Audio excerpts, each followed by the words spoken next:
Binigyang diin ng Health Department ang kahalagahan ng breast cancer screening.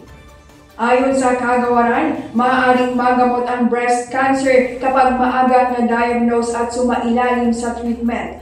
Ayon kay Dr. Jenna Sison ng Baguio General Hospital Medical Center, maganda na ang treatment plans ng breast cancer sa bansa kaya mainam na magpa-screening lalo na ang mga may sintomas.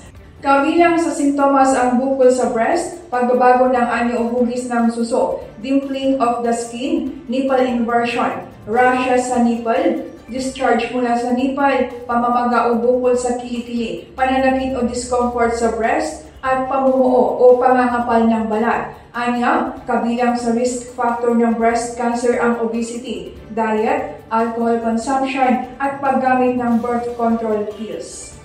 Emphasize ko lang po na yung screening na nasabi ko kanina is free, no? So PhilHealth covered po siya. All you have to do is consult sa primary healthcare unit niyo po sa barangay or sa mga local municipalities so they can coordinate you directly to our cancer center po.